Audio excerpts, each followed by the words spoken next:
Hello friends, പുതിയൊരു വീഡിയോയിലേക്ക് ഏവർക്കും സ്വാഗതം. അങ്ങനെ അലീനയും ബാലേന്ദ്രനും കൃഷ്ണമോളും ഹോട്ടൽ മുറിയിലാണുള്ളത്.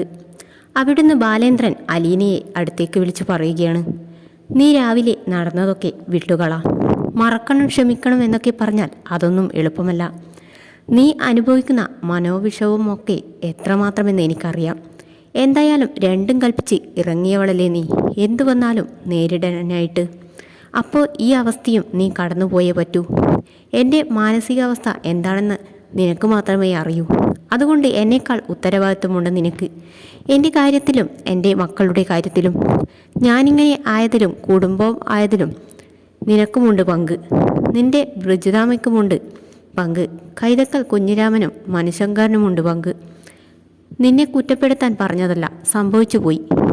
എനിക്ക് ഇതിൽ നിന്നും കരകയറണം. എനിക്ക് തനിയെ അത് പറ്റില്ല. ഇതിനിടയിലും അലീന ഒന്നും പറയാതെ കരയുകയാണ്. ബാലേന്ദ്രൻ കൃഷ്ണമോളുടെ അടുത്തേക്ക് പോയിട്ട് പറയുകയാണ്, നിങ്ങൾ പരസ്പരം മിണ്ടുന്നില്ല.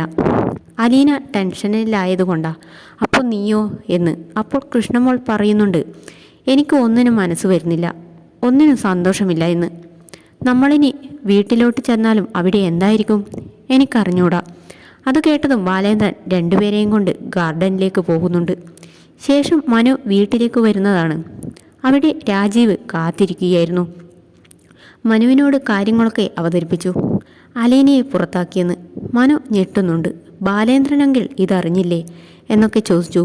ബാലേന്ദ്രനും പിന്നാലെ ഇറങ്ങിപ്പോയി, ഒപ്പം കൃഷ്ണമോളും. മനു പറയുന്നുണ്ട്, നിങ്ങളൊക്കെ ഇത് കൂടുതൽ പ്രശ്നത്തിലേക്കാണ് എത്തിച്ചത്. ഇനി എന്തു ചെയ്യാനാ, ഞാനിനി ഒന്നും പറയുന്നില്ല എന്ന് പറഞ്ഞ് മനു റൂമിലോട്ട് പോയി. എന്നിട്ട് മുത്തശ്ശിയെ വിളിക്കുന്നുണ്ട്. മുത്തശ്ശിയോടും കാര്യങ്ങൾ ചോദിച്ചറിഞ്ഞു. അലീനയ്ക്ക് മുത്തശ്ശിയുടെ കയ്യിലെ ഫോൺ കൊടുത്തതിലും സങ്കടം പറയുകയാണ്. ഇവിടെ പ്രശ്നമൊന്നും തീർന്നിട്ടില്ല, നമുക്ക് നോക്കാം ഇനി എന്തൊക്കെയാ നടക്കാൻ പോകുന്നതെന്നും പറഞ്ഞ് ഫോൺ കട്ട് ചെയ്യുകയാണ് മനു. മുത്തശ്ശിയുടെ റൂമിലോട്ട് വൈജയന്തി എത്തുന്നുണ്ട്. മുത്തശ്ശി പറയുന്നുണ്ട്, ഈ പ്രശ്നം ആളി കത്തിക്കുന്നത് നീയാ. അപ്പോൾ ബാലേന്ദ്രനെ ആളി കത്തിക്കുന്നതെന്ന് വൈജയന്തിയും തിരിച്ചു മറുപടി. ബാലേന്ദ്രനെ ധിക്കരിച്ചാണ് നിങ്ങളിത് ചെയ്തിരിക്കുന്നത്. ബാലേന്ദ്രൻ നോക്കിയിരിക്കുമ്പോൾ വേറൊരുത്തൻ ഈ വീട്ടിൽ കയറുമെന്ന് ഇങ്ങനെയൊക്കെ ചെയ്താൽ പ്രശ്നമല്ലേ? അവനിത് നിസാരമായി കാണില്ല. നീ ആദ്യം നിന്റെ മോളെ കണ്ടെത്ത്. വൈജയന്തി പറയുന്നുണ്ട്, അവൾ അവളുടെ അച്ഛനോടൊപ്പമല്ലേ, അതുകൊണ്ട് സാരമില്ല. ബാലേന്ദ്രൻ തിരിച്ചു വന്നില്ലെങ്കിൽ നീ എന്തു ചെയ്യുമെന്ന് മുത്തച്ഛി ചോദിക്കുമ്പോൾ ഒന്നും, അത് അപ്പോൾ തീരുമാനിക്കാമെന്ന് എന്നെ പാഠം പഠിപ്പിക്കേണ്ടെന്നും പറഞ്ഞ് വൈജയന്തി പോവുകയാണ്. പോയി അനുഭവിക്ക് എന്ന് മുത്തശ്ശിയും. വൈജയന്തി രാജീവിനെ വിളിക്കുകയാണ്. അവർ വരാഞ്ഞിട്ട് ഒരു സമാധാനവുമില്ലെന്ന് പറയുമ്പോൾ നീ അവിടെയെങ്ങാനും പോയിരിക്കുമെന്ന് പറഞ്ഞ് രാജീവൻ ഫോണ് കട്ട് ചെയ്തു.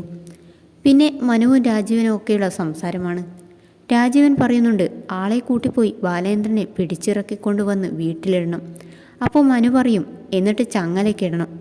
അത് കേട്ടതും കമല, അത് ശരിയാ, പിന്നെ എവിടെയും പോകില്ലല്ലോ എന്ന്. അപ്പം മനു പറയുന്നുണ്ട്, തലയ്ക്കകത്ത് വല്ലതുമുണ്ടോ? നിങ്ങളുടെയൊക്കെ മെൻറ്റാലിറ്റി ഇതാണല്ലോ. പട്ടിയോ പൂച്ചയോ ആണോ അങ്കിൾ ചങ്ങലയ്ക്കിടാൻ? രാജീവിനോട് മനു പറയുന്നുണ്ട്, അങ്കിളിന് ജോലിക്ക് തിരിച്ചു പോകണമെന്നുണ്ടോ? ഇപ്പോൾ തന്നെ ഒരു ക്രൈം ചെയ്തു, അലീനയെ പിടിച്ചിറക്കി പുറത്താക്കിയത്. ഞാനതിന് തൊട്ടില്ലല്ലോ എന്ന് രാജീവനും. അലീന അങ്കിളിനെതിരെ കേസ് കൊടുത്താലോ? അങ്കിളിൻ്റെ റിട്ടേൺ ടിക്കറ്റ് സ്വാഹ. ഇത് കേട്ട് ഞെട്ടലിലാണ് രാജീവൻ. കൊച്ചച്ഛൻ പഴയ മാടമ്പിത്തരവും കയ്യിൽ വെച്ച് അങ്കിളിനെ ചൊറിയാൻ പോകല്ലേ, വളരെ സൂക്ഷിച്ച് കൈകാര്യം ചെയ്യേണ്ട കാര്യമാണിതെന്ന് പറഞ്ഞതല്ലേ മനു പറയുന്നുണ്ട്. ഞങ്ങൾ 3 ആങ്ങളമാർക്ക് ഒരേയൊരു പെങ്ങളെ, അവളൊരു കാര്യം ചോദിക്കുമ്പോൾ ചെയ്തു കൊടുക്കേണ്ടതെന്ന് രാജീവൻ പറയുമ്പോൾ ചെയ്തു കൊടുക്കേണ്ടതേ ചെയ്യാവൂ എന്ന് മനുവും പറയുന്നുണ്ട്.